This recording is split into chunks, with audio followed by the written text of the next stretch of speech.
How you guys doing? My name is Darren. Welcome to another episode of the Darren and Share podcast, where I'm going to take the gems and bring it to you guys. So thank you guys for tuning in to another episode.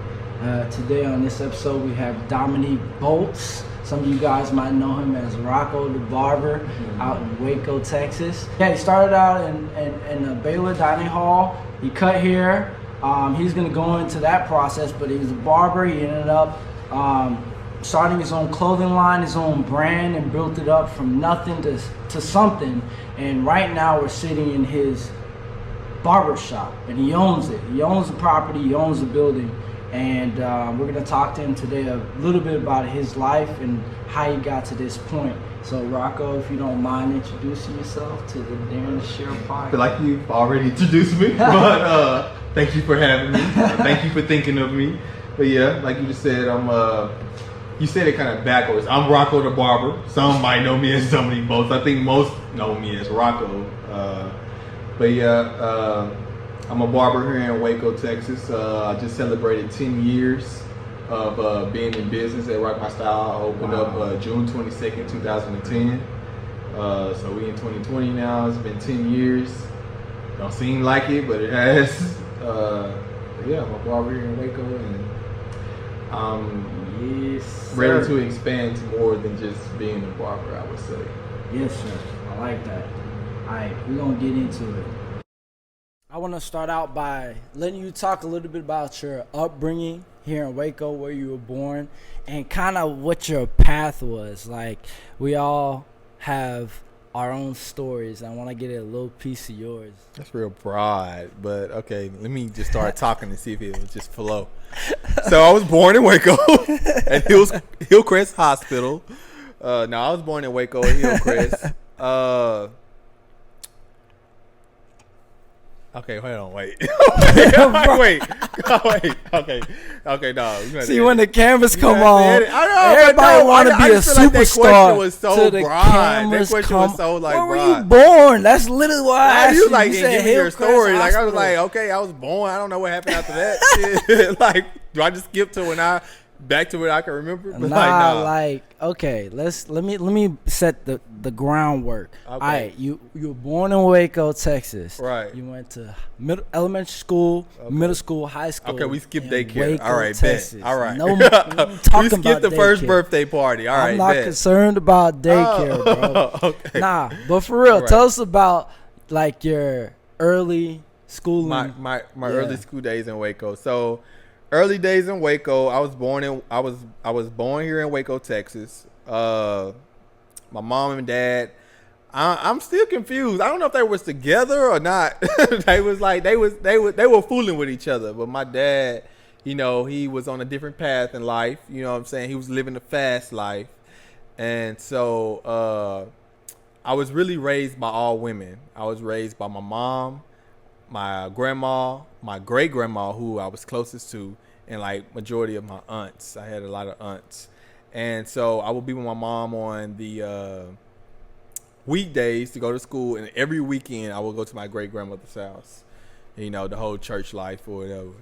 And so in the 5th grade, my mom decided that she wanted to move to Clean, and so we moved to Clean, Texas in the 5th grade. My great grandma By this time, she was like really, really up in the age. So she ended up moving to Clean too. So I could, I was still close to her.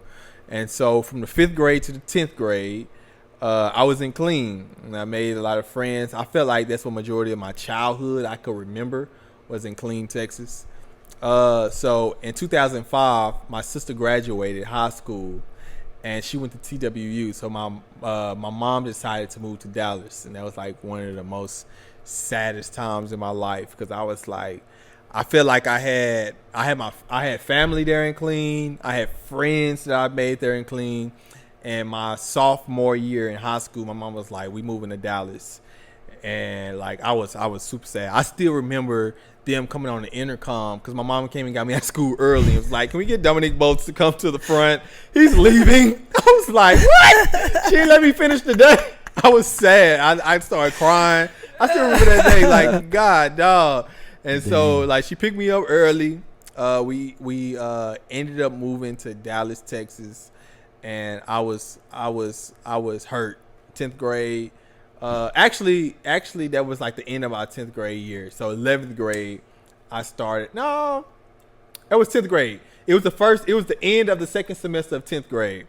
So the second semester of 10th grade, I was in Dallas. I hated it. I was semi-popular and clean. What's popular? What's Dallas? To a school that was 3 stories. I went to W.T. White. What's semi-popular? I have never heard of a semi-popular I person. feel like I was known. I had friends. I had family. I had people who had my back. You know what I'm saying? I had a girl. Like I was like Rocko. People. I had friends. But you know what I mean? What's full popular? Like what's full popular? Is like people know you at other schools. Like I think I was known at my school. Oh yeah, you was full a local. Popular is like you know in the city. You was a local. Yeah. I was known in my hood, which was Long Branch. Okay. I was known in Long Branch. I wasn't known in Marlboro and Harker Heights and all that. We don't know what none of that is. Yeah, bro. It's clean. People who is from Clean gonna know. So and if you don't know what hopefully clean like is, your audience, is going. I mean, majority of them gonna be in Texas, but Texas, right. If you're outside of Texas, Clean is just outside of Waco, 45 minutes away from Waco, which is in between Dallas and Austin. So there it in is. Between Waco and Austin. Why y'all just skip over Waco like that? It's in between Waco and Austin, actually. But okay, sure. Waco is in between Dallas and Austin, but okay, we can. That's what I was getting at. Is that Waco is in between? Yeah. So Clean is in between Waco and Austin, which is in between Dallas and Austin. I moved to Dallas, and it's a 3-story school, W.T. White. I later found out that Terrence Williams went to the school at the same time. We was in the same grade. I'm pretty sure I knew him, but didn't know him. But anyway, so I was like, I was miserable. I was super, super duper sad. I was super sad. And me and my mom was like bumping heads because I was trying to let her know how sad I was. And I just wanted to go back to either Waco or Clean. So eventually she decided to let me move back to Waco. So I finished high school in Waco living with my aunt. All right. That's a lot. It is a lot. I didn't know how you wanted me to chop that up. That's a lot. No, you did good. You did good. But all right, so out of that, like, what were you doing in terms of, were you working? Like, what? You asked me about work. I ended up getting a job. My first job was McDonald's, and I seen a status today on Facebook and said everybody's first job was McDonald's, and I felt some type of way because my first job was McDonald's. Yeah. Ain't nothing wrong with that. Oh, nothing at all. I was 16. Okay. I was getting up at 1 o'clock in the morning. I do believe it was something wrong with that. Yeah, that's unethical. That's like child labor laws. I was in high school getting off of work at 1 o'clock in the morning, still having to find me a ride home. No, that's crazy. But yeah. Okay. So when you was working at McDonald's, what I'm trying to get at is like, after you were what did you learn from working at McDonald's? Because I'm trying to build up to who you became today.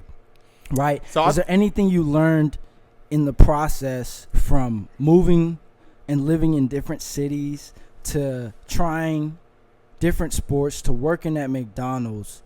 Like, what did you learn through that process through grade school? I learned that one thing I would say about how I got to working at McDonald's, I was all about getting money. I was the kid that when I went to my grandma's house or anybody's house for that, I checked couches for pennies and nickels and dimes and stuff. They're like, what are you doing? Like, I would lift up cushions and stuff. Like, they still tell this story and try to find, like, collect pennies, collect dimes. Like, even now, my conscience, it'll eat me up if I'm walking into Chipotle and I see a penny on the ground and I don't pick it up. Oh, that's crazy. Yeah. Like, it eats me up because I was like, I never want to lose that type of desire to that's collect. What it takes. You know what I'm saying? That's what it takes. And so like now I'll be like, man, that's just a penny. Keep walking, and it would eat me up. I'm like, man, I gotta go get that penny. That penny, You know what I'm saying? And so like I feel like there was all that, and so of course I will always I was the type of dude I would go get like a family pack of Kit Kats at the dollar store, and then try to sell them for like 25 cents in school. Or I would cut grass. So when it became time for me to be 16, I mean, I could get a real job. So I was like begging my mama, like, Mama, can I please go get a job? Because my mom did the best that she can, but we didn't have a lot of money. Right. So but I knew I wanted certain things. So like my best way to get it was any means necessary. So you were never the type to shy away from a job. I was begging jobs please. Did you ever feel the responsibility to have a job? I definitely did. Like my dad, he got locked up when I was 3. But my dad had a lot of money, you know, before he got locked up. I think he had my mom accustomed to this life that she to this day have still. Your mom be. I ain't go cap. Your mom be stunting. Bro. I can see it. I peep it. Bro, my mom, she's very designerish. Yeah. And that was always on us. Like she put that on us as well. So I've always wanted to keep those things going. But I also looked at myself, like I said, I had a mom and a sister. And even though my sister were older, I always felt like the man of the house. Yeah. And although my dad wasn't there, he wrote probably 2 times a week. Like he wasn't there physically, but he definitely was there like writing. Like I was tired of getting letters from him because he would write so much. Wow. And in his letters, he always gave me ideas of like what to do. You should do this. You should do that. You should do, and telling me like I have to get money. So I was kind of like inspired by that as well. And so like I always tried to find ways to get money. So like even like when I moved to Dallas, I remember having 2 job interviews in the same day and getting both jobs and having to like choose which one I wanted. Wow. Yeah. Wow. And that's when you were in Dallas. That's when I was in Dallas. Yeah. Wow. And what age were you at when you were in Dallas? What age are you in the 10th grade? I don't know. Okay, 16? so you was in 10th grade. Yeah. 16. Yeah, 16. Yeah. Tell me about how you actually got your job at Baylor, because you were living in Waco. I actually kind of want to get into something else too. If you were born in Waco, do you aspire to go to Baylor University? Is the community, as a young black kid, are you aspiring to go to Baylor from Waco? I couldn't. Is that something you guys saw? I couldn't answer that question for Waco. I didn't see college, period. Wow. If you asking for me. Right. But I will say this.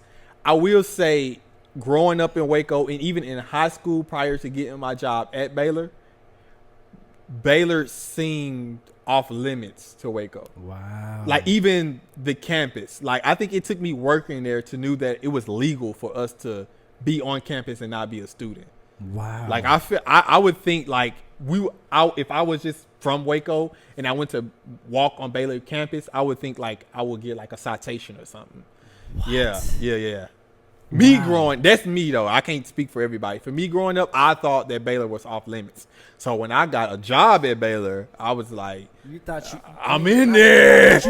Yeah, I'm in there. I'm still in high school too. So and this Yeah. is college, Baylor. You know what I'm saying? So Yeah. I was like, yeah, I'm in there. You know what I mean? And so do kids in Waco high schools in general, if you make it to Baylor, are you looked at if you apply to Baylor, if you're accepted to Baylor? Of course. I don't even think you got to be from Waco. You can be from anywhere in the world and get accepted to Baylor, and somebody gonna feel like you.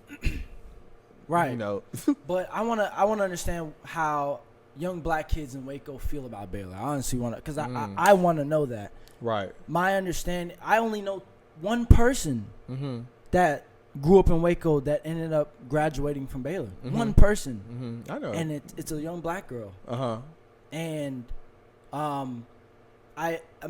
Baylor has such a big presence here, but the population of in Waco to Baylor, right, is almost polar opposite. And I don't think they have a lot to do with Baylor or Waco. I feel like some people probably just want to get away from home when they graduate. That's good. And then a lot of people that live in Waco, when you're thinking about like the people I know, they probably feel like Baylor is not affordable. If you don't get a scholarship, we can't afford Baylor, even if you do want to go to Baylor. So I don't think it's like oh no, we can't do it. It's probably like, oh, we probably can't afford it, if anything. But yeah. Wow. Yeah. All right. So at this time, you're in Waco. You start working at Baylor in the dining hall, right? And tell me about when you started to think about being a barber, because at this point, I'm sure you weren't cutting hair, right? No, I wasn't. So tell me about how your experience was working in the dining hall, and then going from the dining hall to barbering. Okay, so again, I started. So the aunt that I came to live with, she was a manager at Memorial.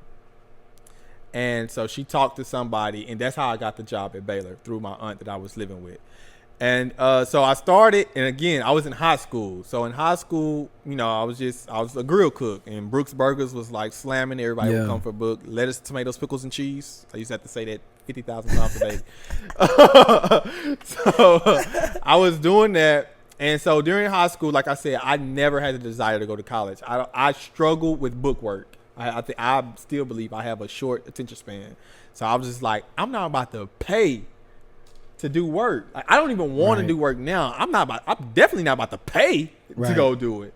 And so I was struggling with that. And, my mom, she was still living in Dallas, and I was living with my aunt, and everybody was on me like, what are you going to do? And my mama was like, well, you're not about to be living off of people. So are you going to, if you don't want to go to college, you need to go to the Army. And I was, no, ma'am. I don't want to go to the Army. And so my best friend at the time, he was playing football, and he tore his ACL. Yeah. And when he tore his ACL, he told me, he said, I'm just going to go to barber school. And I was like, me too. Because I didn't have a desire to go to barber school, but I looked at barbers, like I held barbers up in here the highest esteem. Yeah, because I feel like they was cool and stuff. I was like, oh, but I never thought about being one. You know what I mean? Because I didn't know I could hear, I guess. I never thought about being one. And so when his name is Chaz, when Chaz said, like, I'm going to barber school, that was like my best friend. We did everything together in high school. So I was like, well, me too. You know what I'm saying? Like, boom. And so that's how I ended up going to barber school. But I finished barber school. And when I finished barber school, I just moved back to Waco and asked Baylor for my job back. Okay, so you got your barber, like you graduated from barber school. You came back to Waco and started working in the dining hall again. Right. I was like, I want my job back. And they was like, we're glad to have you back. Okay. Right. So now how long did you start working? Like, how long did you work at the dining hall before you left? Oh, that was probably 5 years. What? Yeah. But you gotta think, even when I owned the barbershop, when I opened my shop, I was still working at Baylor. All right. We got to go back then. Boom. So as soon as you graduated from barber school, you went back and worked. At what point did you either start working at a shop or did you purchase a shop? Okay. Or rent a shop, I guess. Okay. I want to get into that part. Okay. So 2009 is when I graduated barber school. Okay. So that semester, I finished barber school in August. School started around by August. So I was telling my barber school, like, yo, I got to hurry up and get these out so I get out of here because my job starts when the semester for Baylor starts. So I got to get back to Waco. So I finished barber school and I went straight to work at Baylor. And so what happened was 2009. So in 2010, I'm going to say a couple months later, my mom has a friend that has a beauty salon in Dallas. So she called me and she was like, hey, Rocko, I know you finished barber school. I'm thinking about owning a barber shop / salon in Waco, and I want you to run it. So you gotta think, at the time I'm 20 years old. So I'm telling her like, I can run it. You know what I'm saying? She said, okay, well, I'm gonna go check it out. So she went to go check it out, and she called me back. She was like, Rocko, it's way too small for what I'm trying to do, but I think you should do it. Like, you should just like pay the rent. And, you know, I went back to like, no, I'm just 20 years old. I don't have no degree. I don't know nothing about owning no business. Like, I can't do it. Then she's like, no, Rocko, the only thing I do is like pay your rent. You know, she's like, just pay your rent and cut your hair in there. Because at the time, like, I don't even think I have my barber license yet, because even when you graduate barber school, you still have to go take a test. Okay. So I hadn't took my test yet. I had my hours, but I didn't take a test. Right. So what I was doing is I was cutting hair in my kitchen in my apartment. So I would get off of work at Baylor and I would go to my apartment and I would just cut hair there. Mm-hmm. And she was like, you can just, instead of inviting all them people into your apartment, just go there. And so I told one of my aunts about it, and she was like, well, let's go check it out. So we went to Memorial and I checked it out. It was like pink carpet, spider webs. And you know, when you think about owning a barbershop, you have your envision of what your barbershop would look like. And it was nothing like it. And I was like, oh, no. I was like, I don't want this. Like, nah, this ain't me. You want what he got now. You want all Yeah. this. I was like, I can't do this. And my aunt was like, no, Rocko, we can take up this carpet. We can paint. We can go to home. And I was like, oh, no. And so my aunt was the one that was like, we're getting this building. Okay. And so we talked to the landlord, and I was thinking I was gonna have to do credit check, you know, everything it takes to get an apartment. He was like, "Oh no, you give me money, I give you key. You give me you give me the money, I give you." Like, and that simple. It was that simple. It was no contract, it was no lease, it was no nothing. I handed him over. He wanted 2 months rent. The rent was $400. Real quick, I just want to say, don't expect that anywhere else. Hey, literally. That was a blessing. And I'm gonna get back to that. I'm gonna get back to that. So he said, give me $800. So I didn't have $800 at the time. My auntie made me sign a contract with her saying, I'm going to give you $800 and you're going to pay me back. All right. So boom, time out. Stick a pin where you are. So you had, I guess your aunt was kind of the driving force. So you had someone in your life who had knowledge about this is the right path to go, and this could be profitable one day for you. Right? Yes. And she was leading you to the financial independence path. Right. I feel like I said, I was raised by nothing but women, and I feel like to this day, all the women were like that. Wow. All the women in my life were in my corner. That's now amazing. I feel like my mom instincts kicked in, and so my mom was a little bit more pulled back. She was more like, how you gonna pay rent at your house? Your car no end rent at the shop. Like my mama was like, she wasn't feeling it. My mom wasn't, but like my aunt, she wrote the first check. She wrote I had to pay her back, but she wrote that first check.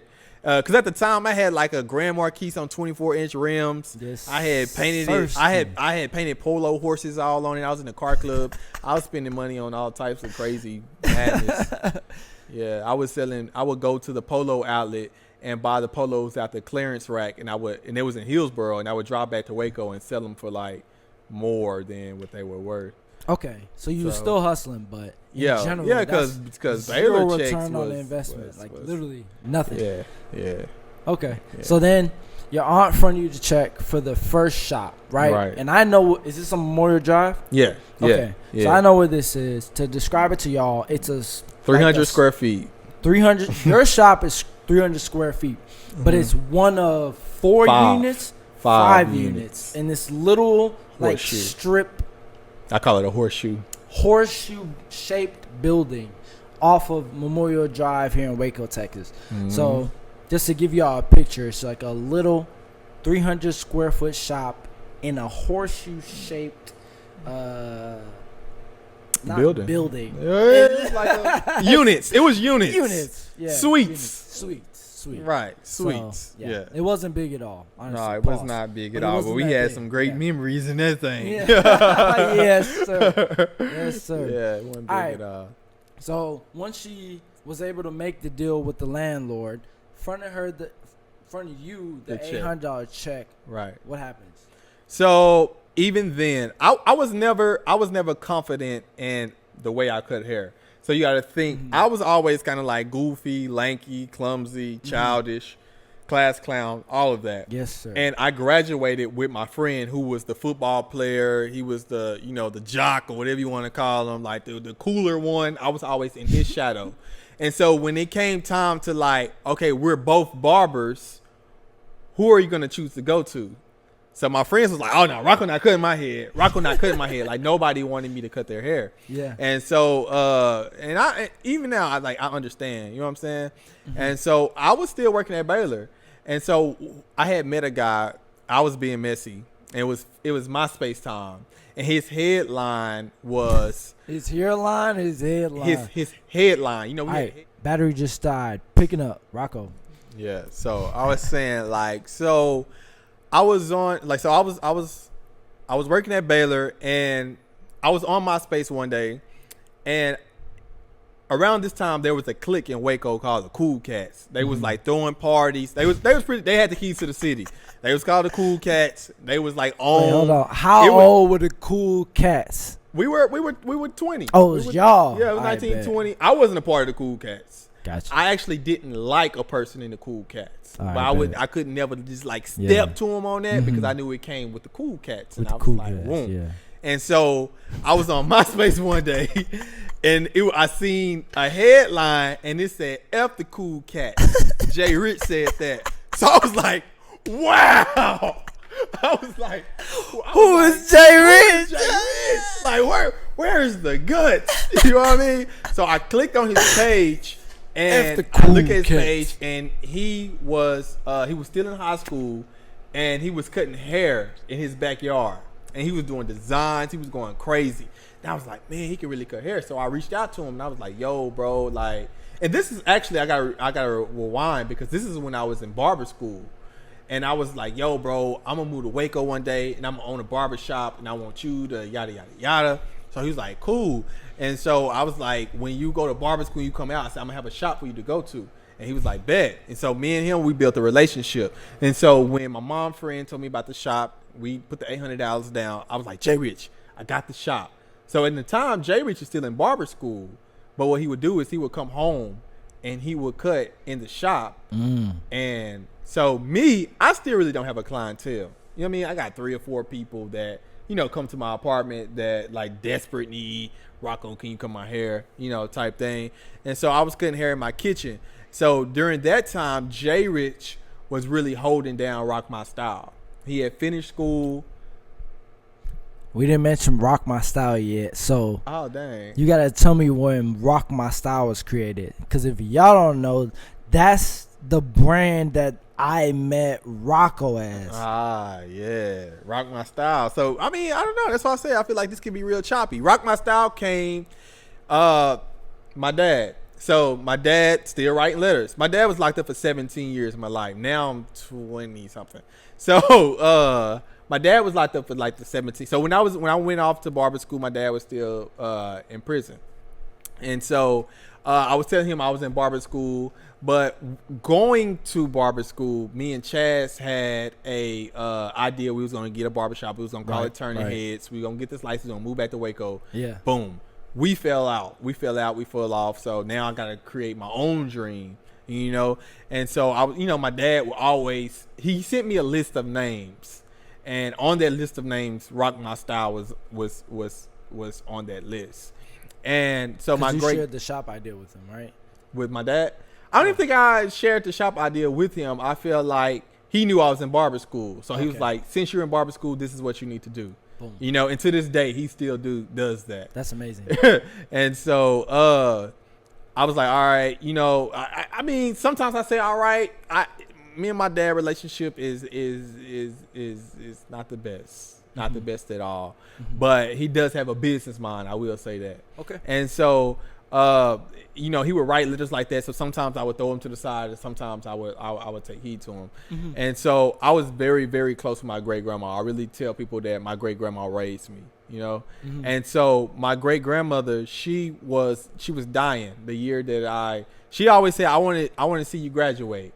I graduated in June 2008. She died October 2008. Wow. And you're right. And so like I said, soon as I graduated high school, I went straight to barber school, and now she's living in Dallas, and I'm in Dallas as well. And so on her deathbed, like I was just trying to pull out as many questions as I know that I will regret not asking. You know what I'm saying?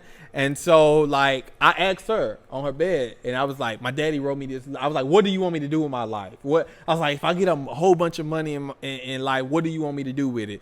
If I own a barbershop, what you want me to call it? My daddy gave me these names and stuff like that. And she said, I like Rock My Style, So I was like, I'm gonna go with that. And so in my head, I'm thinking like one day I'm gonna own the barbershop and I'm gonna call it Rock My Style. But at the same time, let's go back to like me finding J Rich. I met J Rich. And I was like, one day I'm gonna find a shop, yada yada yada. I never wanted to be in nobody else's shop because I didn't want to go through the new boy experience. Like, oh, this is the new boy, don't nobody want to go to him. And I wasn't very confident in my cut, so I didn't want to be a whole bunch of experienced barbers judging me in a barbershop. So I was like, I'd never go there. So I went back, got my job, and that happened. We got the building, and I called J Rich like, I got a building, you know what I'm saying? And then me and J Rich had to have that discussion. I was like, J Rich, what do you want to call it? Not telling him that, and I think I did tell him Rock My Style, but I could tell from his response that he wasn't feeling Rock My Style. So I was like, okay, I can change it. You know what I mean? And so I was like, well, what do you think we should name it? So we was like, going back and forth. Right. And we agreed on In the Mix. We was like, we're gonna name it In the Mix Barbershop. So like In the Mix was like a term we used to use back then. Like we about to go to a party. Like we about to be in the mix. Yeah. You know what I'm saying? Like we in there. You know what I'm saying? Well, I don't think we use it as much as we used it in that era. Right. Like back then we was really like, yo, we about to be in the mix. You know what I'm saying? So we was like In the Mix Barbershop. Right. And so when I went down to the city to name it, I drove my car thinking I'm about to name the barbershop In the Mix. And when I got there, she said, what is it named? And I was like, Rock My Style. Like, like at that time. Bro, and I feel like that was like one of the hardest things. Bro, I feel like that was one of the hardest things. I called J Rich to say, like, bro, I named it Rock My Style. You know what I mean? You went with your gut, though. Yeah, I went with my gut. Like, at that moment. Your grandma had...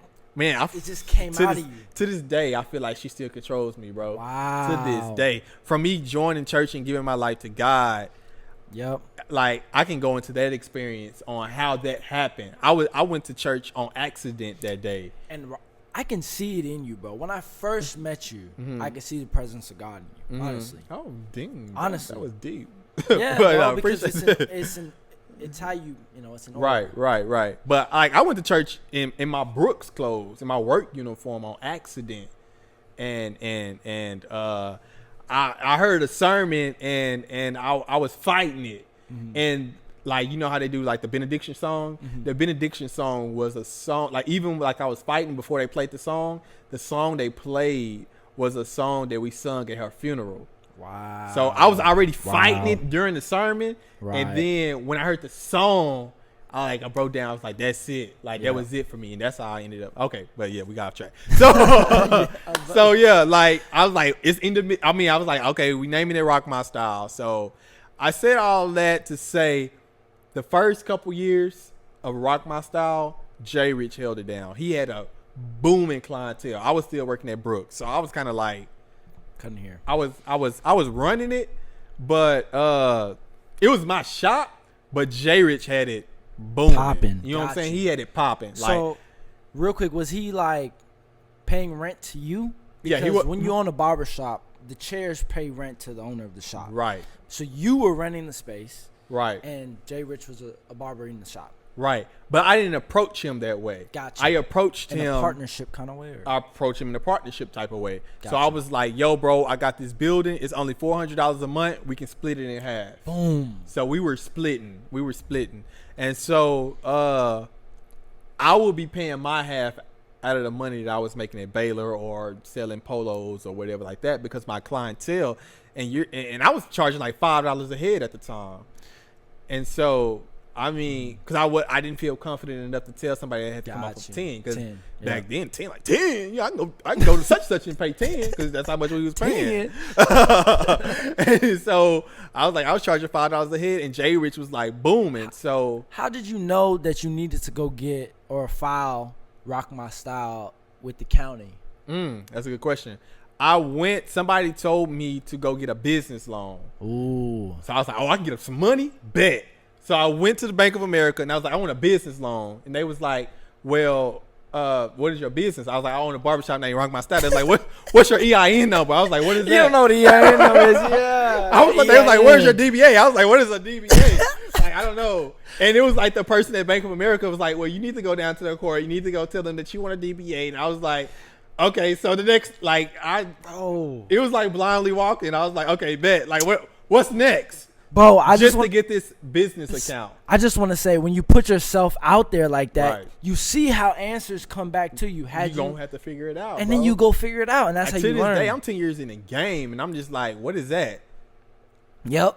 What is that? Like, you know what I mean? Learning is a continuous process. That's amazing, bro. That's right. Yeah. amazing. So that's how I knew. Like, somebody told me I could get a business loan. I went to Bank of America. That's who I bank with. And I said, I want a business loan. They was like, what's your business? I was like, I was Rocko My Style. And they was like, it's not that simple, bro.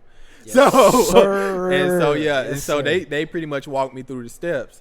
And so I did that. So J Rich is booming. And people were starting to say, like, they would see me. And they was like, oh, you that boy that work in J Rich shop, right? And that would eat me up. Like, that would eat me up. Like, no, actually, it's my shop. Like, and not only that, I will get off of work at Baylor, and I will come to the shop, and I would sit in the barber chair, and J Rich got like shop packed. You know what I mean? Yep. And somebody will walk in, and J Rich would be like, you can go to my boy, and they be like, nah, I'm good. Yeah, I'm gonna come back. So you know, I was like, no new barbers, bro. No, so I was barbers. like, you know what? You know, my self-esteem was real low with the whole shop thing, and J Rich was taking it over, you know? And so what happened was, I don't know what came first. I say two people, and I know you're a Sigma, and I love you to death, and I love Sigmas.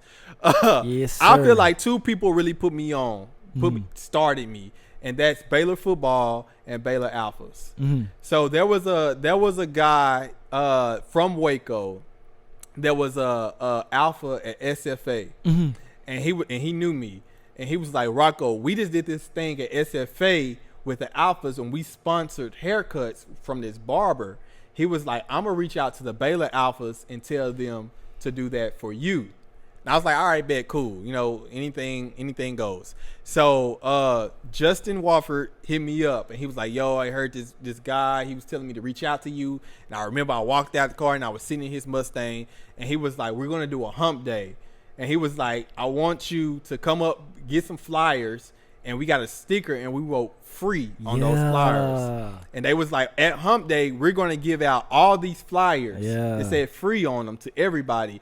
He said, every time somebody come in your shop and they give you a flyer to say free, give it to us, and we're going to pay you for their haircut. So the students was getting their haircut for free. But I was still getting paid because the alphas was paying for it. Right. And so I was like, all right, bet. So I showed up to hump day. I still got the picture on Instagram. So I showed up to That's a beautiful thing, bro. I showed up to hump day. I remember like Joe Barb and Stetson and all of them was out there. Yeah. They had ordered pizza, and people was like, they were just handing out my flyers. Like, again, I didn't have no clientele. And this was before these people I'm about to name, they're alphas now. This was before they were even alphas. I ain't gonna say all of them are, but Liddell, Jordan, Tay, and Woe were the first Baylor customers I ever had. You know, they showed up, and I don't even think they showed up off the strength of the alphas too, but it was that. Plus, I had another homeboy who I graduated with, Chris Burks, that was working at Penland, and he was handing out my flyers. Like, yo, he was handing out the free. Get your haircut for free. What was your confidence at this time? Low. Still low, right? All right. Low. So how did you feel getting all this exposure all of a sudden? It was prepared? I was not prepared. I didn't feel like J Rich would do designs. J Rich fade game was on point. I didn't feel confidence at all, right? So I was like, but I'm about to cut their hair though. You know what I'm saying? Like they about to make me. They said it was gonna be free. You know what I mean? So people were showing up, handing me the flyer. Josh Ferris was, I guess he was the treasurer or whatever, because he would be the one that come get the flyers and give me the money. So I'm like, bet.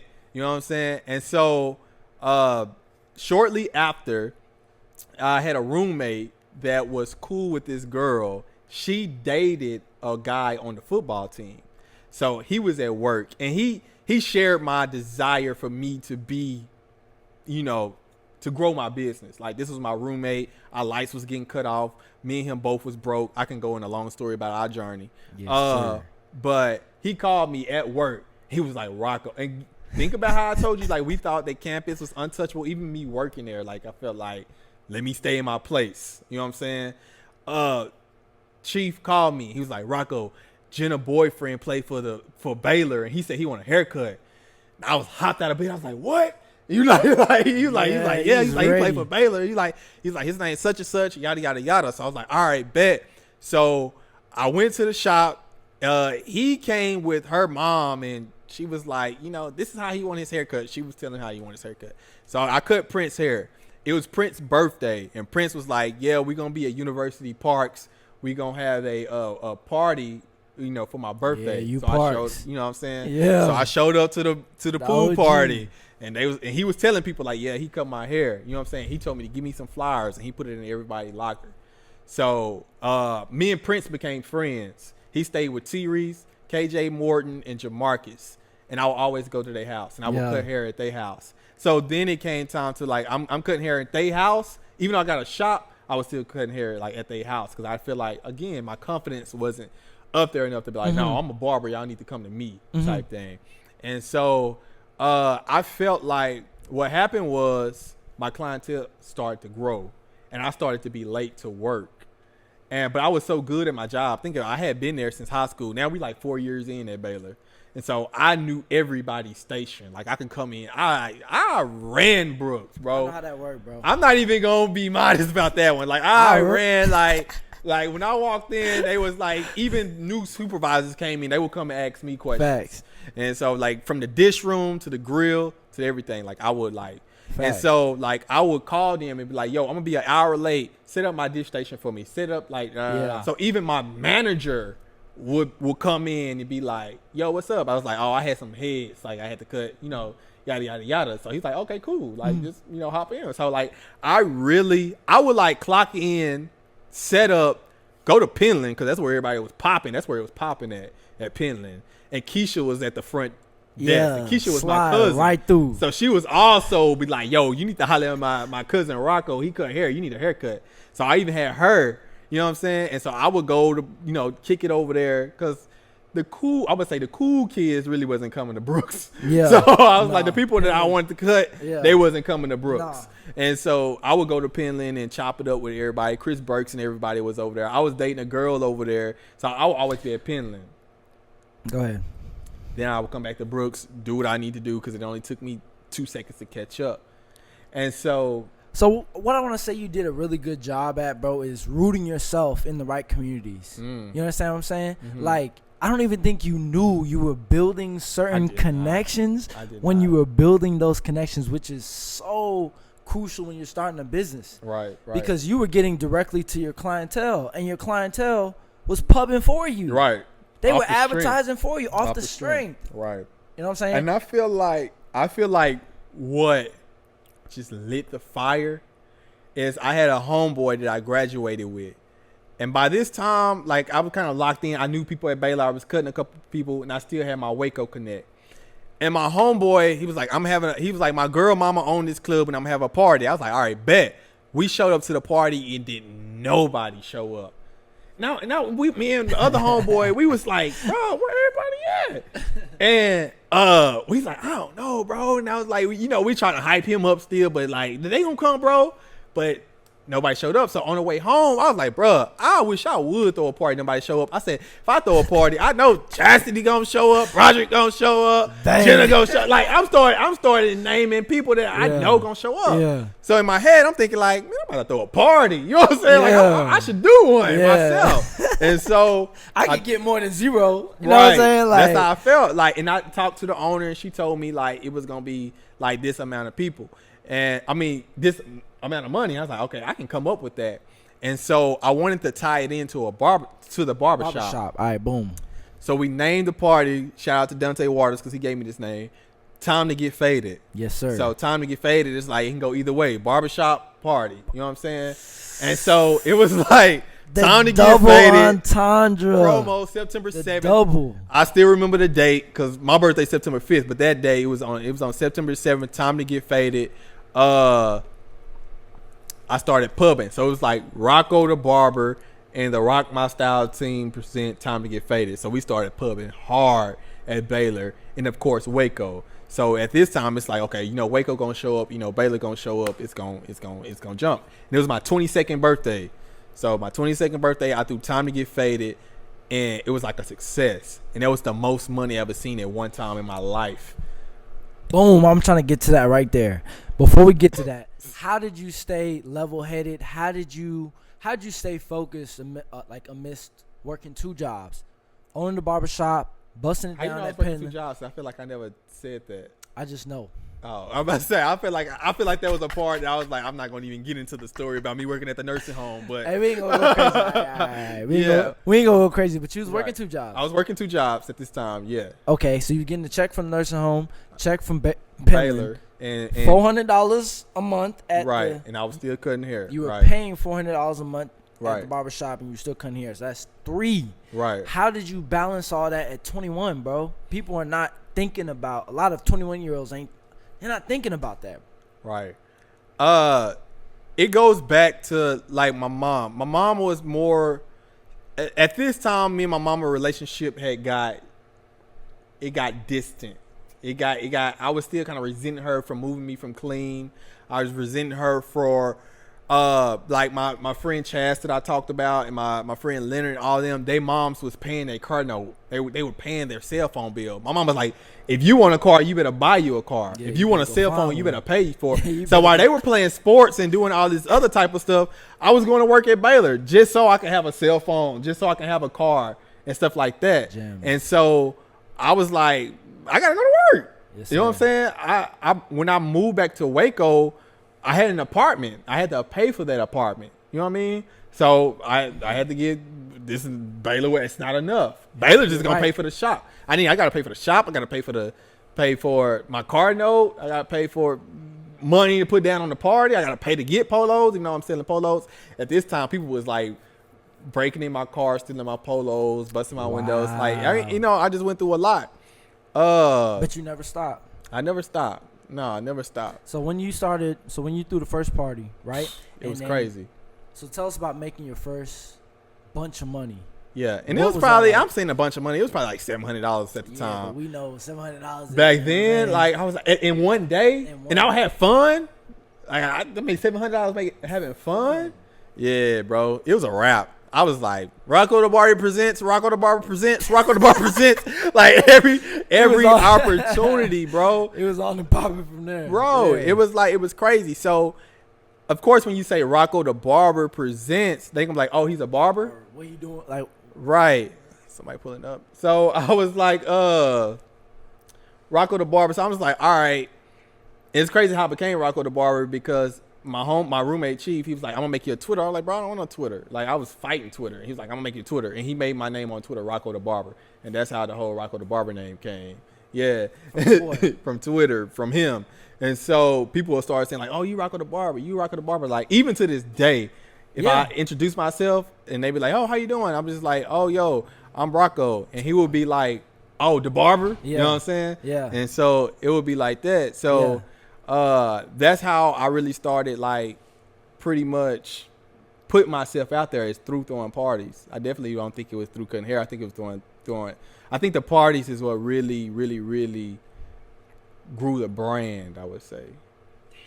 That's crazy. Parties. Yeah. So your aunt fronted the first check for the shop. Boom. Right. That's where this business started, right? Right. So then from there, you rooted yourself in the community, Right. or at least in the culture. Right. You got connected with the right people at the university because Right. you knew that was going to be your clientele. Right. Right. Because again, when you're a freshman and you're coming into school, you don't know that I'm goofy. You don't know that I'm lanky. You don't know that I'm childish. You know what I'm saying? So all the people that knew me was like, I'm not going to you.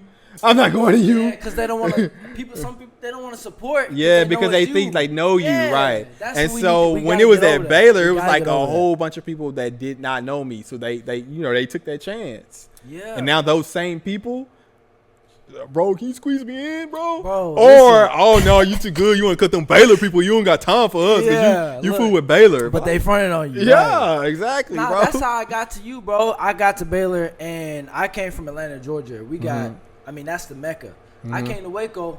I'm like, where am I gonna get my hair cut? Right. Who do I go to? Right. The first person they told me, Rocko the barber. Go to Rocko the barber. You know what I'm saying? That's crazy. Because you already plugged in. Right. You already done the groundwork. Right. And people knew you for that. Right. And just being up front, like when you a black person, you trying to get your hair cut by a black person. I was in Waco, like I didn't even know black people live here. First of all, because I came from Atlanta and I came straight to the bubble. Right. I wasn't driving around Waco. Right. I came straight to the bubble. So I'm like, where am I gonna get my hair cut at? Right.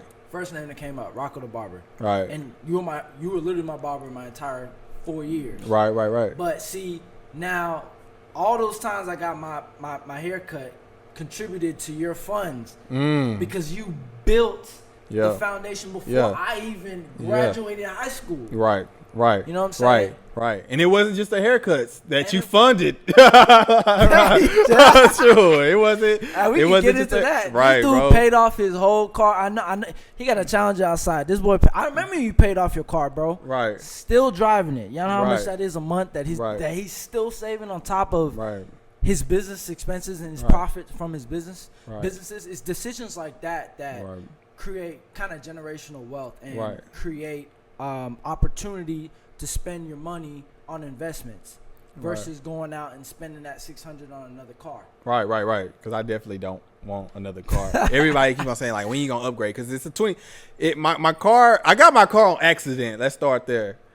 I got my car on accident. I got my shop on accident. I got everything on accident, bro. It's God, bro. Not accident, God. You gotta create your own luck, bro. You created it. So, and I got it in 2014, and it was brand new. Like I peeled the plastic off the steering wheel, and that's sentimental to me. So, like, I don't even desire a new car.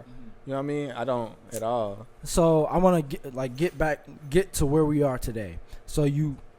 Through those parties, you saw your first 700. That's a lot of money to you, right? Right. Boom. That was what, 2012. 12. Okay. 12. Yeah. So I had started Baylor in 2013. I met you in the middle. No, you hadn't even moved to the middle shop yet, bro. You were cutting with Jay Rich in the first shop. So tell me about the transition from that first shop to kind of going solo in the second shop. Right. So I don't think I ever told the story publicly. So Jay Rich, remember how I met Jay Rich? Jay Rich headliner was F the Cool Cats. Jay Rich said that. That's a callback. That's called a callback. Right. So Jay Rich is more. Me and Jay Rich are night and day, and that's my little brother, and I love him to death. But I'm more of the like laid back, nice, see it from your view. Jay Rich more of the I'm a die behind my respect. Facts. He was his clientele was a lot more rugged. Facts. My clientele was Baylor. Bubble. Facts. I mean, we were night and day, bro. And and at this time, we're not in a 300 square feet no more. Like what I was telling you a while ago. That was the first. So that's what a lot of people don't know. I started out in that middle part, and then we moved to the end section, and it was me and Jay Rich together because I was like, oh, that became available. This is bigger. So this was like 350 square feet. Okay, so you moved from the 300 to the 350 with Jay Rich. Right. Square foot. Well, me and Jay Rich was both in the 300 together. Okay. Right, and then we felt tight. Yeah. And then that one became available. It was a little bigger, so we asked the landlord, hey, can we move to that one? He was like, yeah. So we moved to that one. He didn't. I love my landlord to death. He didn't. Yeah. And so we were in there together, and it was a small space. But Jay Rich, his clientele, they would be loud. They smoked and stuff like that. And my clientele, they was kind of like a little more like, oh my God, they first time outside the Baylor bubble, and they was like, what's going on. And so it was still cool. We would go like back and forth.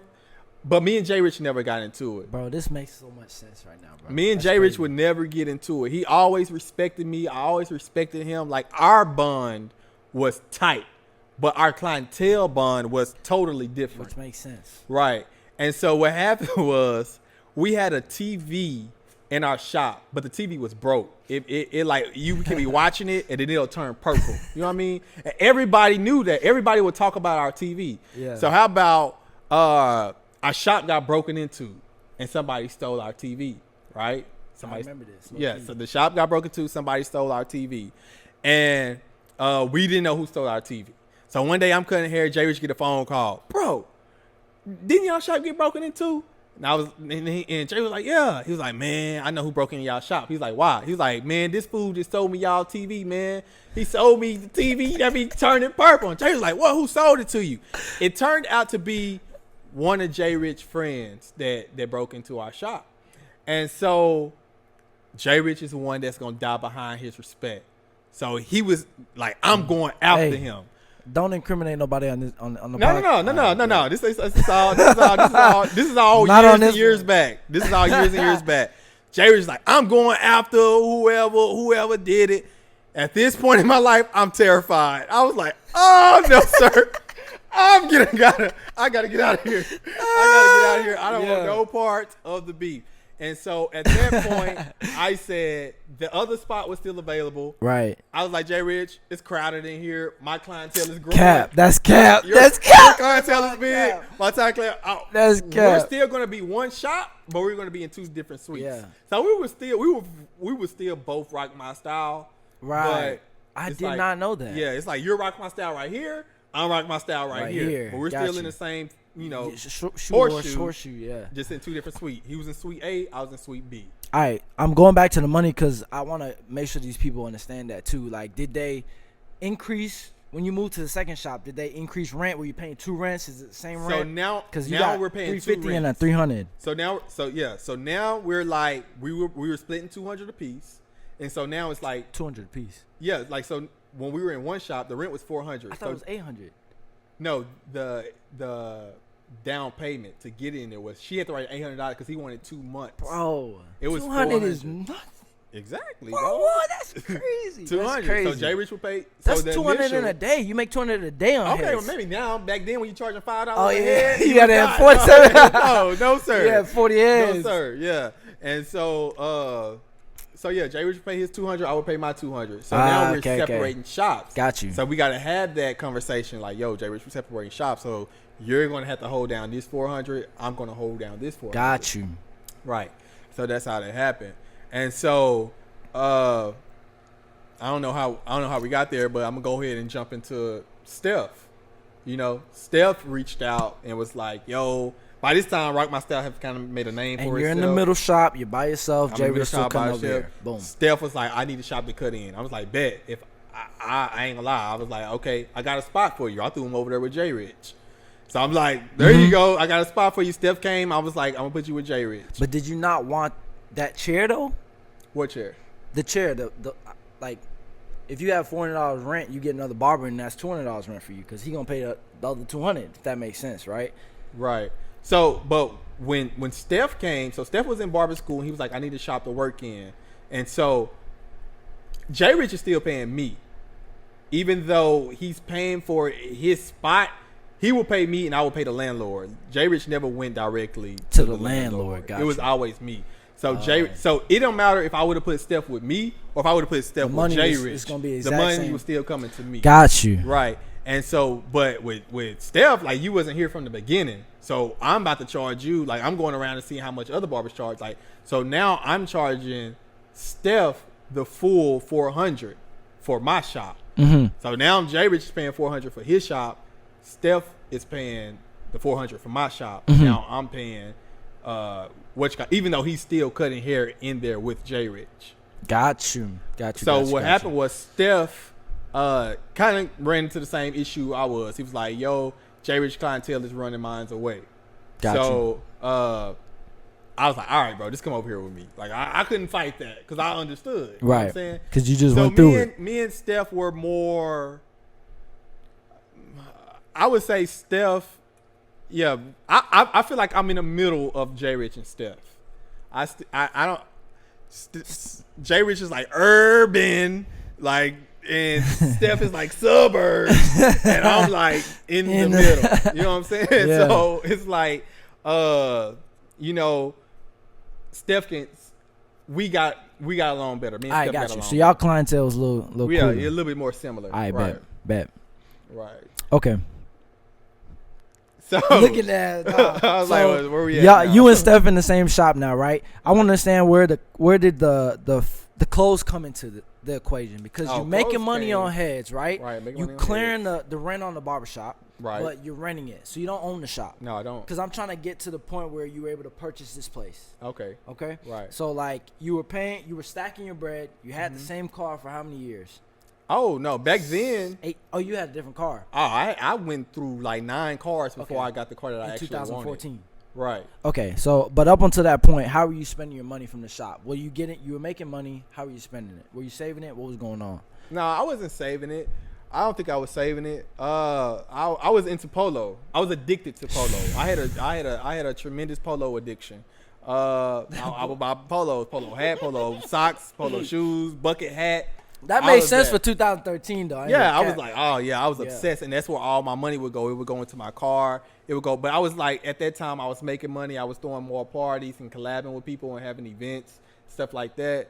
So I was making money. So I was still broke, to be honest with you. Got you, but I was barely making it. The financial backing to understand how to make that work. Right. I always ask. I always wonder, when did I start having money? You know, I don't know. I don't know because I don't know. I don't know when I started having money. But I was always like, you know, just spending it. Go out every single weekend, party, scruffs. Every time I can go out. But that was like, now I'm looking back on it, it was networking, because that's how I was meeting everybody. I didn't know it back then. It makes sense. I was just having fun. It's kind of an investment in your position. Right. And so there came a time, and I guess you can say when Steph came along, because I started pocketing my own money. Now, and you know, and at that time, you know, money starts to begin to save, and now my clientele started to grow. How the Who's Next t-shirts came about. My homeboy was throwing a car show in Waco. And me and my roommate was like, yo, we should get shirts made to promote the barbershop. And this is before I had clientele, so we kind of going back. This was like 2011. He was like, we should get shirts made to start the barbershop, to promote the barbershop at the car show. So I was like, okay, great idea. Hit up my homeboy, make me a logo. He made me the logo. Me and Chief got a shirt made. We show up to the car show, and I had another friend was like, oh, that's messed up. Why you didn't make me a shirt? And I was like, well, bruh, I didn't know you wanted a shirt. I'll make you a shirt. And then, like, I made another person a shirt. Then, people was tripping. So my dad had came home for a period. Like, so when I was 21, my dad ended up getting out of prison. And so I went to him, and I was talking to him, and he was like, Rocko, you should just make a whole bunch of shirts and sell them. Your dad really on some... Bro, he wasn't there physically, but he was like, Rocko, he was like, you should sell... Yeah. He said, you should make a whole bunch of them and sell them. This is what he said. He said, write a list of 100 people and make them shirts and sell it to them. And I said, Daddy, why would people want to walk around with clippers on their shirt and they not a barber? That's stupid. Why would I sell 100 shirts? Why would they buy a shirt with clippers on it and they not a barber? That's vision. And he said, have you ever rode a horse before? And I was like, no. He was like, but you got that polo on. Yeah. And I was like, yeah. So at that moment, I was like, all right, bet. So I went home, I wrote that list, and I called people. And you know what? That process didn't start there. I remember wanting my driver's ed. I wanted to go to driver's ed. Instead of calling one auntie and say, I need $300, I would call all my aunties and say, hey, can you give me $20? So I thought it was smarter to ask a lot of people for a smaller amount than ask one person for a large amount. I mean, that's a fact. Right. And so that kind of like, when he said that was another thing that he taught me. Like, just, write out a list of 100 people. And so that's when the T-shirts started to sell. And were you profiting on did you make profit on the T-shirts? I definitely made profit on T-shirts because everybody wanted, like, Instagram had started. I would start shouting people out. I was making tanks. I had got in with Greek, so I had did the black and gold and the blue, then and I would like, you know, and everybody would like, oh, you got it for them, but you didn't get it for us. Like that kept growing, and like, I remember when I felt successful in the t-shirt game. It was the blackout game, and they was like, okay, they doing a blackout Baylor game, and I'm going to do. I said I'm going to do the black. I remember that, and I was going to do the gold. Who's next? And they won against Texas. I think they won like the Big 12 or something. That's when they had the gold helmet. The gold helmets, right? And that's why I did the hoodies like that. I remember. And I was cutting the whole football team at the time. Yep. So after they won the game, the whole football team and all my customers, we all showed up to scruffs, and everybody had on the black and gold who's next. And I remember it was a song on, and I was on stage, and I swear I wanted to cry. That was your moment. That was like your. Oh my God! Everybody got my. This is like the biggest moment. Everybody. I mean, it was like a Ahmad Dixon. It was like everybody, and they was all on. Like we was on table, and everybody had a Who's Next Rocko My Style on. And I was like, I made it. And that was the feeling. You know what I'm saying? That's that moment where all your hard work culminates to one moment. That was one moment that I felt like, man, like how did I get here? You know what I mean? That was like a how did I get here moment. And how did you get there?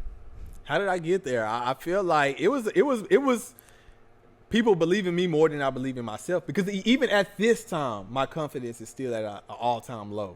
You know what I'm saying? I still don't feel like I'm the best barber. I still don't feel like I'm still feeling like, why do y'all get y'all haircut by me? You know what I'm saying? Like I still feel that way. You know what I'm saying? You were bigger than it. Right. So and I didn't see that. I still don't see it. You still are. And so like that's how the t-shirt game starts. So fast forward to this building. Like so tell me about getting to this building. Tell me about how you went from that 300 square foot in the middle by yourself, because that's the majority of my time with you. Right. You were in a 300 square foot in the middle of that horseshoe, and you were cutting there for how many years? And then at what point were you like, oh, this is my time to jump and purchase a piece of property or look at your own building? Okay.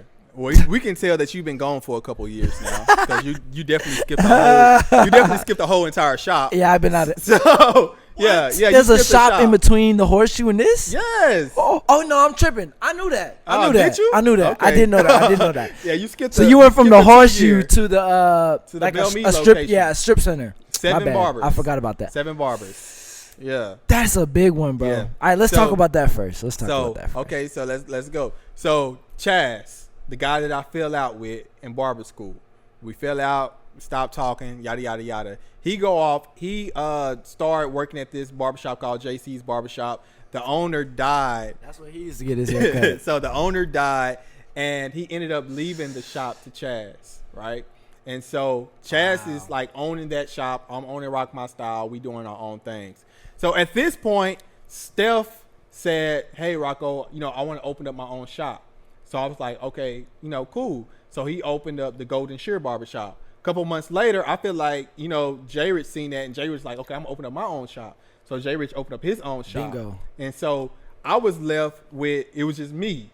I was the only part of Rocko My Style. And so at that point, I've always, my whole barber career, I was like, am I really supposed to be a barber? Is this really for me? Like, what do I really want to do? I don't feel like this is my passion. You know what I mean? So I felt like that was my time to leave. I'm like, I'm about to dip. I'm about to move to Dallas. I'm about to move. Like, I feel like I was holding on to the shop for them. I was like, okay, now I'm free to go. So I'm thinking about what I'm about to do with my life, and I get a phone call from Chaz. And Chaz was like, yo, Rocko, I started another career. I'm a realtor now. I'm still going to cut hair. He was like, but I don't want the responsibilities of this shop. He's like, do you want to buy it? I'm like, oh, no, bro. I don't. Sorry. You know what I'm saying? I don't want to buy it. I'm thinking about doing something on my own myself. And he was like, oh, okay. So, I was kind of thinking about it. And I asked him, I said, well, how much was you selling it for? He told me the number, and I felt like I was like, what? What's wrong with the shop? It was extremely low. I was like, bro, what's wrong with the shop? Yeah, what foundation. Foundation. I was like, what is the barbers not paying? Because that's what he's like, I'm walking away from it. I'm gonna leave it. You know what I'm saying? All the barbers, they're everything. Like, boom. Like, I feel like. So I thought about it, prayed about it. I was like, why not? it was never a long-term goal for me. I was like, okay, he was in the middle of a lease. That's what it was. And it was like another 2 years. I was like, okay, I can just do this for another 2 years. In my head, I was like, I'm not going to go over there and cut hair, though. I'm going to stay where I'm at. And I'm just going to collect boomerang and run it. You know what I mean? That was the plan. So at this time, my dad's out, and he wanted to start a clothing business. So I was like, he was just on me. So I was like trying to find him a building for a clothing business. And because at this point, he was driving my car, selling them out of the trunk of my car, his clothes and stuff. And I was like, okay, this is what I'm going to do. I'm going to move to the Bell Meat shop, and I'm going to give you this shop, right? The 300 square foot shop that's been in the barbershop all the time. I'm going to give this to my dad, let him do his clothing thing here. I'm going to go over to Bell Meat, join them. So I bought the shop. That's amazing. You know, I'm over there with him. I had my grand opening for that shop. Before you get to the grand opening, how did you have the money to purchase the new shop? That was all savings, right? And you paid cash, or what was that like? That transaction? Yeah, the shop that I paid from Chaz. At this point I had money, and I think at this point it was from like parties built up, events, fashion shows. And you weren't splurging it. You was holding on to it. You was saving it. Yeah, I don't think I was. I just feel like I was making so much money at this point at this time that it would come fast. Gotcha. It would come quick. Gotcha. Like if I felt like I was broke, I would do something, and the money would just like replace itself that quick. Gotcha. And so I always knew like, okay, this is how much you want. What I gotta do to get it? Okay, if I throw this, then I'm gonna use that to get that. Gotcha. And so I had the money, and so I bought the shop, and at this time I think Rocko Gathers had. Now this is what I did. When I paid my car off, I used to always, I was cutting athletes, and someone would go pro, and I was like, oh, y'all always forget about me. And they were like, oh, I ain't gonna forget about you. Rocko played basketball, but got drafted by the Cowboys to play football. Yeah. And like he was like, I'm bringing you with me. So he was like, I'm gonna pay you to come to Dallas to cut your hair. I was like, all right, bet. And I would tell Rocko, like, I know this can't last forever. You know what I'm saying? Because at one point I got tired of doing it. I was like, but until my car is paid off, I'm gonna do this. Just hold me down until I pay my car off. So Rocko, I always tell people Rocko paid my car off. Bro, did he write me a check and pay my car off? No. But you worked for it though. Right. I always tell people amazing. every dime that Rocko gave me, I put on the principal of my car. So I paid my car off. So when Chaz told me that, my car was still fairly new. I went to the bank and I got a loan on my car. I think that was like the new height of the most money I ever had, like on hand. Got you, because you had the equity in the car though. I had the equity in the car, and I was like, whatever the car is worth, I want that untouchable cash. Bingo. And that's a business move, bro. It was. That's a business move. And a lot of people wouldn't. But it like beat me up because I remember that feeling of paying my car off, and it was like, oh, now I'm back to like paying. But it's an investment. But in my head, I was like, I gotta pay this back quickly. You know what I mean? And that was just to get to the shop. And so that's what I did. I went to the bank, got that, bought the shop, and my dad was bugging out about the clothing store. So I was like, all right. I bought the shop. Sunday was the grand opening for my barbershop. Thursday, my dad got busted again and got sent back to jail. I was livid. Oh my God. I was like, I made all of this. I didn't even want to do this. And I made all these decisions for you. And I put you in a position to win.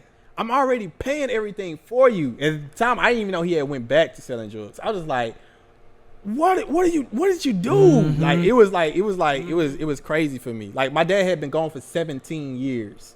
And at this time he had been out for like 7 now. And so and then he went back. So I ended up staying in Bell Mead, and so my 2 years was coming to a close. So then I got back on I'm selling this shop because I already said I'm only going to run it for 2 years. So I'm about to. And this is the Bell Mead shop, the one with 7 barbers. 7 barbers. They was cool. I got along. And a beautician. Right. Cool. So 6 barbers and a beautician. Real quick, were you profitable in that? And how did you manage your stress day to day? Was it stressful? It wasn't stressful at all. Everybody got along with me. I got one rule when owning a barbershop: respect everybody. Pay me and respect everybody. You know what I'm saying? And I feel like when you say that, you shouldn't have to post rules because everybody know what respect is. You know what I mean? At this age, and everybody respect me over there, and they respected each other over there. And so I didn't have no issues. Was it profitable? I don't think so. I felt like the money that I got off of booth rent, I spent on the bills. Okay. Yeah. And you invested in building that shop too, though. I saw that. Oh, yeah. So the crazy thing think about it. All this time, this is like 7 years in, I went from always only paying $400 a month to still paying that $400 a month. So I'm not paying. Now I'm moving to this shop where the rent is $1,500 a month. You got to have insurance on the building. You got to have cable. They had a landline. So you had a cell phone. Like, it was like a whole new list of bills. But it also was 7 different people paying me $150 a week. So I was like, oh, yeah. But all that went to all those bills. So it was still kind of like averaging it out. I was still kind of like pocketing my own money. Gotcha. If that makes sense. Gotcha. And so I was like, okay, yeah, 2 years is up. I'm going to sell this shop for more than what I bought it for. So in my head, that's where my profit coming from. Like, I bought the shop, I built it, I made it, something else. And now I'm about to sell it and I'm about to move to Dallas. Oh. My mind's set up again. Like, I'm moving to Dallas. I'm moving to Dallas. Is everybody telling me if I move to Dallas, I can do better. You know what I'm saying? And so Nipsey died. You know what I'm saying? I'm not gonna sit here and act like I was a huge Nipsey fan. But I believe when Nipsey died, more people was on the whole buying real estate type. I think that's when the conversation of, oh, he was about this and about his community. He was about, and I feel like that's what a lot of people were saying about Nipsey. So that kind of like, I could own something. You know what I mean? Bro, I don't want to freak you out, bro. But I see you or Nipsey in you in a lot of ways. Yeah, I hope that I hope you don't, but okay. That's why I'm saying I don't want to freak you out, and I don't mean by any type of way, bro. But it's crazy, bro. You never left your community in a sense. Right. And that's what you're about to get back to because you didn't move to Dallas. Right. That's exactly what Nipsey was about, was investing back into his community, and that's exactly what he did. Right. And I see a lot of that in you. Right. He built and established a brand in his community. In front of the store where he used to sell drugs at, he ended up buying that whole complex. Right. And that's what everybody was talking about. And that's why I see so much that in you. So it's so crazy that you say that, bro. Right. Yeah. It's so but that's important. What like everybody was talking about real estate at the time. And so it's crazy because I had just bought a house. And so my house was like down the street and my church is this way. So on the way from church to home, I would pass this shop.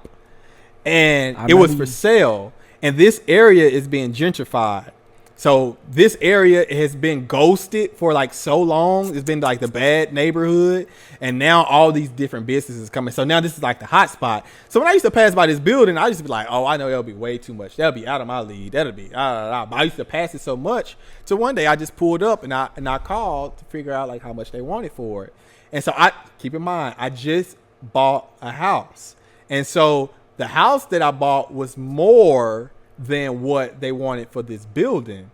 So initially I was like, oh, bet. So I'm about to go back to my bank and, I'm going to ask them like, yo, I want to get this house. Can I get a loan? So I didn't realize that commercial and residential are two completely different. Jesus Christ. And so pretty much what he told me was with a $30,000 down payment, you can get that building. And I was like, what? Like, oh, all right, appreciate you. I was just, well, that wasn't for me. You know what I'm saying? Yeah. And so I was driving home and it was eating me up like $30,000. I ain't got no $30,000. How could I get $30,000? I was just thinking it was eating me up. How can I get $30,000? That started to become a question. And it went back, that conversation I had with my daddy. He said, write out a list of, and keep in mind, I did have a couple thousands at the time. Yeah. And so, but it wasn't 30,000, you know what I mean? And so he was like, write out a list of 100 people. And so what I did was, I was like, well, how how much would that be for me to do? And so what I did was, it wasn't even about shirts. I made a status that said, I realized that I needed $20,000. I know exactly what you're talking about. I was like, I need $20,000, and I said, if I can but you get didn't say that in the status. No, I was telling myself, I said, I need $20,000. I said, if I get 1,000 people to give me $20, I can get this building. And I was like, I got about $5,000 on 5,000 followers on Instagram or something. Like, I can get, like, I'm gonna see. So I made a Facebook status, and I was like, yo, I need, and it was a joke, because in my head, this is a joke. I was like, I need 1,000 people to give me $20 because I was trying to do something. When I made that status, bro, no question asked, people start cash apping me.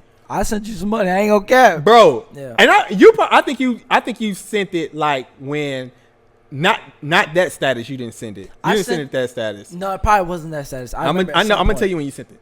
But it was a lady that sent me $40, and she said, "Whatever it is, I support you." Don't matter, because they believe in you, bro. And at that moment, I felt guilty. Like, I felt bad for some reason. I was like, no, like, let me take you out to eat. I immediately feel like I feel like I gotta do something for you because you did that for me. Right. I didn't feel right just taking her money, and then somebody else did it, and I was like, this don't feel right. So that's when I was like, okay, I'm gonna give you a shirt. Got you. So then I thought, if I sell 1,000 shirts, now of course I'm gonna have to buy 1,000 shirts. Yeah, but that's the I was like, if I can sell 1,000 shirts, if I can take the money I got now, buy 1,000 shirts, I can get the money. And so that's what I did. I called up my same homeboy that I called to make that logo. I came to this building, I took a picture of it, and I sent that picture, and I said, Photoshop this building and put Rocko My Style on it and make it look nice, clean it up a little bit. He was like, all right, bro, I got you. He did it, sent it to me that night, and I posted it. I said, I want to buy this building and add on to it. So I'm trying to sell 1,000 shirts for $20. And that's like when people like you and a lot of other people was like, I got you. And I think the best part about that was there was people that saying like, here's $200. I don't even want a shirt. I just believe in you, bro. Like, I know you gonna do this. And I came up with the money, and lo and behold, that was like the easiest part of the process. Bro, there's a lot of value in that, because you look at it as, people just sending me money. Right. But you put in how many years of work to get to that point? Yeah, at this time it's probably about 8 or 9 years when I seen it. Yeah. So when you build a track record and people believe in you, right, they'll invest in you, right, because they know you can produce, right. So it's not like it's out of nowhere, and you shouldn't feel guilty. It felt like it was out of nowhere. Right. And it felt like it's out like because that. You know what? It was people that I went to middle school with that I didn't even know that I was Facebook friends with. I was like, where you come from? Like, how you? And they like, I'm stationed in Iraq. Can you mail it to Iraq? And I will say this. It was times where I lost money because it would cost more money to ship it than they even paid me for. But it was the fact that they were willing to support. That is crazy, bro. It was so many I would say it was so many strangers buying shirt. It was crazy to me, bro. So to wrap up, because I only got like a couple minutes on the cam. To wrap up, bro, this is like, that's how you ended up buying this shop. That's how I ended up buying this shop. Yeah. And this shop is going to be a stepping stone for the next, steps of or phases of your life. And up until this point, you stayed true to yourself. I don't feel like, from what I saw, you wavered at all from at least who you were. Right. And you made the right investments. You built the right network, and that's what put you here today. Right? What do you think is a piece of advice or something that you would tell someone who's in your same footsteps 8 years ago? What would you tell them to get to this point? Necessarily, I always tell people to like focus more on relationship than the money. I feel like when they say it's not what you know, it's who you know. That goes a long ways. It goes a long ways. It goes past money, because if you know somebody that costs something, you don't even need the money to get what you need because you know somebody. And so I feel like building a relationship, I can honestly feel like I can plug somebody right now and they still gonna come back to me because of the relationship we have. You know what I'm Facts. saying? I feel like a lot of people is focused on being professional and making money. Mm-hmm. To me, it's building relationships. Yep. Build genuine relationships. Don't take nothing personal. Somebody talking behind your back, act like you don't even know. Make them buy a shirt. That's when somebody like such and such said this about you, and I know they fake with me, I make it a point to try to sell them a shirt, because don't nobody want you to know that they really don't like you, and they gonna buy a shirt to try to prove to you that they really support you when they don't.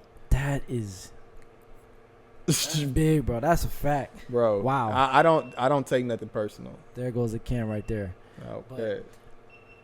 Rocko, that was dope. Appreciate you, my guy. I told you, that bro. was really, really dope. It really was. We got a full story on my guy. I don't know what else. I feel like it needs to be a part 2. I might have to break this up into a part 2. I ain't gonna cap you, but I really appreciate you for real, and I really admire what you've done in this space and what you've been able to do in this community, because you've inspired so many people and you don't even know it. I don't. You don't even know it, but there's so much value in that. We need more people like you in this world. Sure. So I really appreciate you, bro, and thank you for doing this. Thank you for having me. Yes, Thank sir. you for thinking of me. For sure. Not forgetting about me after Any you final words? move on. Anything to plug? Anything to plug? I'm pretty sure you're going to plug this in, but follow me on Instagram. That's at ROCKO_DA_barber. And anything I have to say or want you to know will be posted on Instagram. Dope. Yeah.